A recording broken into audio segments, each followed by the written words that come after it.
Hello and welcome to Hardcore Crappie Fishing. We are here with the guys. Of course, they're all here. They're sweating because it's hot. It's hot in the sunroom.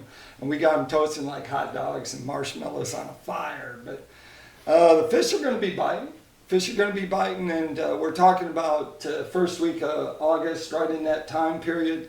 And we're going to start with the bowling, man. Because for the next 3 weeks, instead of having part of the bowling league like everyone else is in the bowling league in the winter, he goes fishing in the winter and guiding, but he's going to be bowling next week. But yeah. Tell him why do you take a little break and you come back to it? And that why is that August period of time? Most of it's just family time. I mean, I've been fishing hard. You know, I mean, everybody knows I fish about every weekend, 2 times in a row, 2 days in a row. It's just August just kind of comes. I mean, July just kind of comes at family time, and I'll start back up the 1st of August. You know, I just need a break. Yeah, but you took your kids. I took them. You took your kids out. We took them out. And we lasted till about 10 o'clock, and then they said they wanted to go swim, and that's actually me and my wife sat up there and fished, and we dragged them in the back of with the rope. I said, just hold on to the rope as I push around here. And, you know, my wife kind of had them go down on her side. It ended up being about 14-inch crappie and just went through all 4 poles. And, you know, she kind of kept me calm and collected and got the fish in. You know, it was just like, hey, this is all messed up. She's like, just take this pole here, this pole here. And I'm like, oh, here I am doing it.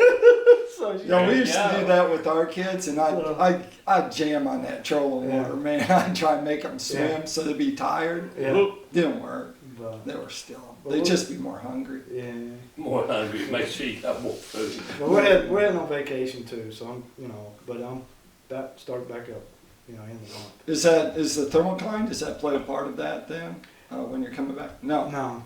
You're not fishing where there's a thermocline. I mean, it's last year this time. Wait a minute. Is there ever a thermocline in less than 10 feet of water? Unless, I don't know, I should ask Larry at Southdown. I was just there, but I'm pretty sure that there probably isn't. Well, let's go. In sometime we go to 15, 18. I mean, I was serious. fishing through the month of June. I would start shallow, and then I'd move out deeper. And it was about 15 to 17. 17 foot of water seemed to be money on the fish I was at. And you can basically do that right now with the crankbaits. Yeah, I mean, you can start do that too. pretty shallow right now. I think the timing. And then in a couple hours, you got to move back out. Most of my fish in the month of June were all 8 feet deep. Everything I was catching was about 8 feet deep. You know, and it would be, what was weird this year, it was slow in the beginning. Like, I don't know, it started out good in the mornings, but then it flipped and got better like mid-morning. So that's why I started telling people I took. I said, I'm going to have to give me about 2 hours. I wake up about 2 hours. I don't know. It was weird. They just started finally coming out. But you know, I think that's been going on all year. I mean, it's not just from when you was talking about in the spring, but in the morning, but even up until the last couple of weeks, that bite was getting pretty strong and staying steady anyway up until 3 weeks ago now. They started pulling the lake. Yeah, and that's really. And I mean, they've dropped this lake in a little over 2 feet in the last 2.5 weeks. I don't know if it's that much. Yeah, we were 11/23/95 on the Saturday that they started pulling, which would have been 2 weeks ago last Saturday. And last Saturday it was 11/21/20, and on there, that's 2 feet. Yeah. Right there, and last time I looked at it, it's even lower than that. Last trip I did, I canceled the guys. But what I'm saying is, with that drop at that point, until we had the tornado go through the north end of the lake, I mean, our weather was stable, our lake was stable, but our weather wasn't. And we finally get through the tornado and all the deal, and the weather starts getting lined out. And then last weekend, switched right back out of the north, got unstable. I mean, it's 68 degrees last Saturday morning. I mean, it's cool. Steam coming off the lake. And With that, and I think changed the thermocline, because the thermocline was setting up really good before the tornado hit, and then before they started dropping. Yeah. And then after they start dropping, you'll go along and you can't find the thermocline, and then you'll go 150, 200 yards and there's the thermocline. Yeah. Now, what's up with that? Why is it not staying consistent? You know, I don't know. Dissipates. Larry said the farther you get into summer, also the deeper it will get. So I've seen that happen a lot. Yeah. So Payton, what are you gonna do? Usually late It's summer. August, man. Yeah, usually late summer I start going back to my black crappie again. So they'll start kind of migrating back to deep boat docks. Right. And they'll be right off the bottom a lot of times, and usually have to switch to a small bait to get down there. And I usually, I'll find them, now I can find them with a live scope and kind of see where they're setting. Right. But I'll pitch in there, like go all the way to the bottom, and I'll bring it up through them. And usually when it comes up, like say the bottom's here and the fish are setting Right. here. When I bring my jig up, they'll tend to give me a good reaction bite. But a lot of big black crappie will come back and they'll be sitting down there in that You shade. drop below them. I'll drop below them and come back. And are you So- coming through them fast? No, real slow. Usually sometimes I'll bring it up and just hold it above their head. I mean, I'll just let it sit there. And usually I'll get, and sometimes it'll be a funky color, like blood minnow Yeah. or all silver. I mean, or Live minnow. yeah, I mean, you gotta throw some funky stuff at them to get them to hit. So, but that's usually what I'm doing, is finding them deep black crappie. And how deep are you? Who I would say they're probably 25 foot deep, 25 foot deep off the bottom. That's deep. There doesn't have to be any structure either. They'll just Yeah. they'll just be in the shade underneath the dock, and they'll be right down there off the bottom. You'll see them down there. So What lures are you using? You can plug it. yeah, Bobby Garden 80 bits. Use a little 80 bit slab hunters, and is what I like the most. And then you got the 80 bit swim R's. Yeah. I usually use this. It looks funny sometimes because I'll have a 16-ounce jig head to get it down there, and then that little bitty old bait, but it gets bites. It's an inch and a 16 quarter pounds. bait. Yeah, inch and a quarter. Yeah. It's an inch and a quarter, but it's not very thick either. Are you putting a split shot above that thing? Sometimes, but most of the time I throw it in there and let it Wow. go. The lighter the better. Yeah. So sometimes That's a long yeah. drop. It is, but I mean that's the difference between catching them and not catching them is Yeah. small bait and light, Patience. Right. 4 to 6 pound test. So yeah. You'll have to come over and tie my poles. I can't see 4 pound test. Where's my glasses? But I mean that's if I want to go get me a limit real quick, that's what I'll do. So. Is there certain docks that are better than other docks? Are you looking at channel swings of what's underneath in the dock main, and usually how it mid goes? lake and in the main channel. Oh, all right. Yeah, main channel. Back of coast stuff it's still a little bit too hot. Oh. With your main channel stuff, and it's a good time to catch walleye too. There'll be walleye underneath there. Sometimes they'll break me off, but they're in there. You know when they hit. 6 pound test ain't gonna last long. Yeah, you'll see. 4 pound test. You'll see ain't your gonna last crappie, long. then you'll see something long coming up underneath it like that. So, but get them out of there. That's.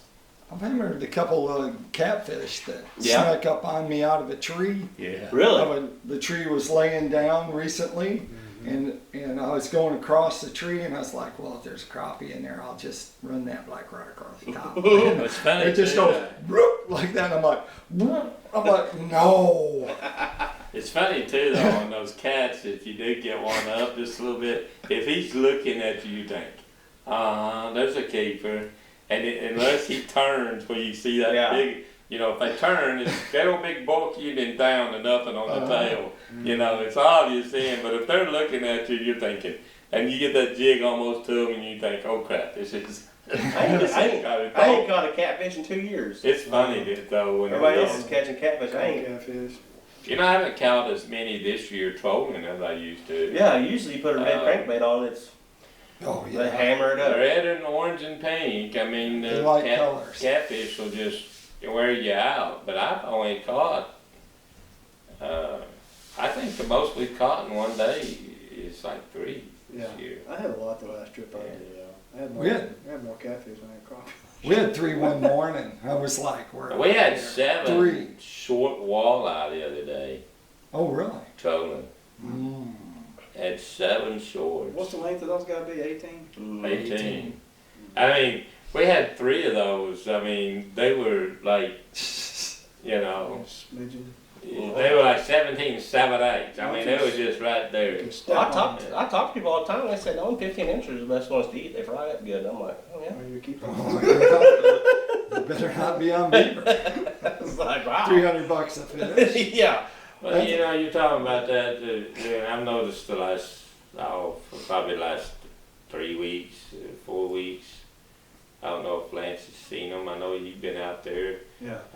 But it's been good to see the game and fish out checking Yeah.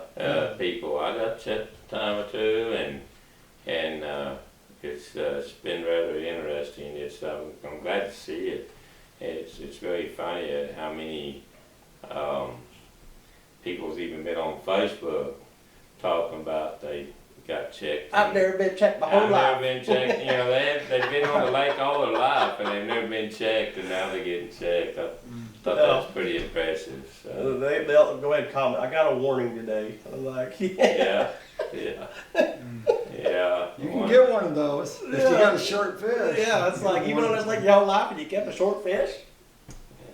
Dude, there's Well, all lots I of can fish. say The recruitment's all I not can- good here. And you know, For Yeah. the number of crappie, we Right. got the recruitment year, and it's phenomenal. It's going to be good. well, you know, What are you going to do before you jack off into another topic? What am I going to do on what? What are you going to do in August? Start August. What do you do? Well, pretty much the same as Payton. If I'm jig fishing, I'll go to tending timber, probably more so than the docks, because he's better at docks than I am. But that, and I'll still troll. Yeah. I usually troll all the way up until about October. You're straight trolling behind your boat, Yeah. right? And Well, are you off pushing? the Are side. you pushing? Sometimes I push 1 and pull 3 Yeah. on each side. And I haven't done much pushing this year, but it's that time to do it. I mean, it's be a good time to do it. When they're high in that water column, and the Well, square bill's actually, good. I like it when they're a little bit deeper in the column and you get the thermocline, because I can take that 18-foot pole and put a 3-ounce sinker on it, and I can drop it down 14 feet, and then fish are 20 foot, and I can catch them on that crankbait right there by the boat. Yeah, they'll hit. It's amazing how close they'll hit to the I boat. mean- I guess it's just like jig fishing in the winter. Yeah, I mean, You're- it's you're pretty close. impressive. But See them come up and roll on it like bass. That's what gets me. That's You know, good it's, when they come on those docks. But I'll continue with what that is Yeah. until probably September, mid-September. I'm just gonna keep trolling. That's what I I'm mean. just I'll gonna, I'm keep gonna trolling troll most until I of it. can't troll no more, and then I'm gonna take my crow's foot and put it up, and then go get me that 14 foot. So what's making you troll now? Because if them fish are there, and like the other day, Greg was trolling on them fish, but I was throwing at them and catching them too. I think they're suspended above the thermocline. So you don't want to pitch down that deep on them with the jig. I've Because just had a you've lot of- switched to crankbaits now. I switched to crankbaits because it's fun, and Oh, right. also because Pico, I have a bunch of them. Yeah. A good supply of them. I'm But not you gonna gotta try out them deny new that You've if also I done- lose one, I don't have 3 more at home. Maybe. You've Right. also been taking So- your grandson quite a bit. Grants and a few people that aren't fishermen. I've been taking them out on Yeah. some trips, and so it's just easier Now you're running to do that. just 2 boards, and then the other 2 rods or 3 rods are going out So behind. you're doing the something different too. Yeah, you're running planer. Yeah, I'm boards. running 4 planer boards and Two on each 2 side, on and each side, and it's then very 2 in the middle. Just running Yeah. down. You So run well 6, in a down line. you run 6 lines. I run 8 lines. Okay, so you're running 2 straight 2 without, straight down, Yeah. and then like the opposite of pushing, just and pull. you're not putting a weight on them. Oh yeah. Oh, I are get a weight you? on You them. are weighting Uh-huh. those. What's your coverage on each side of the boat? You get It depends. 60 Depends how yards? far I am up War Eagle, apparently, Yeah. because there's a lot of traffic up there, Yeah. even in the morning, and Yeah. so usually I don't. It depends who's in the boat. I don't put them out very far. If people are in the boat, they don't do it because it's hard. It's actually harder to run those outside boards. So how? The other one. So it's better to run just a single board, and then I have, I think they're 14 foot trolling ones, and I'll put the 14s out, and then I'll put the shorter free lines, you know, that just have crankbaits, and then the 2 weighted ones are by the engine. They just go down. So the ones that you're running the sinker on, you're running 3-ounce sinker. Oh yeah, 3 ounce. So are you running the actual INT crankbait, or are you running the square bill? It depends if they're biting on Wonder Bread. It depends if they're biting on a color that, like chrome and blue. They have chrome and blue on a square bill, so I'll use that. But if it's like the one that is Paycheck, that new color Paycheck, or Christmas Tree, or one of those Wonder Bread like ones that we don't have in a square bill, then I'll stick those on, and then I just figure that the distance of my line's like 2.5 feet. Right. I figure it's going to dive another foot probably. That's what I'm saying. So if you have a sinker, at say you've dropped it say 15 foot, and if you're running 2 miles an hour, it's going to lift a foot or 2. So if you put a 3 foot leader and you got a deep diving crankbait, then you're going to have that bait about another foot below the sinker, so you're going to be looking at somewhere around 14 foot. I go by rules of third. So rules of third is with a 3-ounce weight at like 1.8 miles an hour up to 2 miles an hour. If you're at 15 foot, your swing, your angle on that swing is going to be 1/3 of it. That's 5 foot. So your bait's actually going to be down there 10 foot. It's the rules of third. You can almost bet on it. So it almost lifted 10 foot then. Well, lift it 5 foot, so then you're at 10 foot down. Okay. And then if your crankbait's got a foot of thing, I know it's just about like a foot. That's pretty much the same theory I would go with. You know, I would put the sinker at, you know, whatever, close to what depth I deal, and then I would run the deep one. But I have also, instead of putting like a 3 foot leader, go just a little bit longer leader, where I can get another 6 to 8 inches of depth out of that crankbait to where I'd be closer to the, you know, where the fish are. Right. And I know we have, Pico has a Texas trailer, which is a snap, and it goes off with a line that you can have on top and stuff. But when you take other people out, it's too confusing when you. It just gets wrapped around and stuff, and they don't like. If they know how to fish, I might put 1 or 2 out. That's the treble hook, rooster tail looking lure with a crankbait. But I'll put soft plastics or a grub on it instead and do that. And you do that. I've done the same thing. Right? Mm-hmm. Yeah. So it's not, but you just put a swivel up there and run your line. Yeah, sure. Or you can run it off the eye of the crankbait or whatever you want to do on that. And you're using the sinkers with swivels in them, and that's built into them. No, I'm just using a swivel. You put a swivel on your lines? Yeah.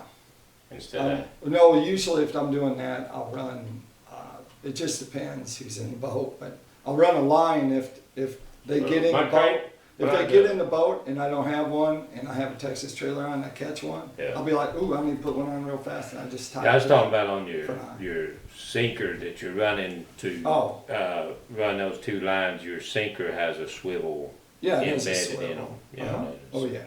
You about have to, because it's going to twist. So that's how it works. In August, I think all of us will kind of stay doing the same thing. Yeah. So, and that'll work. That'll get you guys going. Give you a good idea. I know some people have been liking, subscribing. Some guys said you guys come in. It's like you've been fishing all day, and you come in.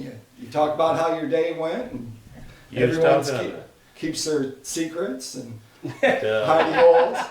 So you guys, no, they don't do. They're pretty good about saying what they're fishing. Last week or the week before, there was a guy down by Point 12. He hollered at me like he'd, known me forever. He called my name, and he was pulling crankbaits with the Plainer boys. And he said, I watched you guys' podcast Tuesday, and now he said, look, I'm out here catching crappie and walleye. I don't know how many keepers he caught, but he was reeling them in. So There we go. there you go. I guess That's right. he took your advice on the planer boards Yeah. instead of the way I do it. Yeah, but I mean, it's a good way. So Yeah. make sure you like, subscribe our channel, and tune in. Tell us if there's a topic you want us to touch on. You know, we always hear a lot of things when we're on Facebook, and apparently one of us is a real magnet on Facebook, and he can get all kinds of people to text them, and I'm not going to tell you who it is, but you let us know. We'll talk about it. You So bet. we'll let you I know. love to talk about it. There Yeah. you go. Hey, if they want to go fishing with you, Lance. You can look me up on Facebook, Lance Hughey, or Lance Hughey Crappie Guide Service. right. Easiest way to best get a hold of me is 479-236-4105. Payton, You can call it 479-387-6153. or on Facebook. And we'll talk about it. Yeah. Greg's Guide Service on Facebook or 479-601-1683. You can get hold of me at Brad Wiegmann's Guide Service, or you can just call me at 479-756-5279. Like I always like to say, we're going to keep it Hardcore. Poosh, like that.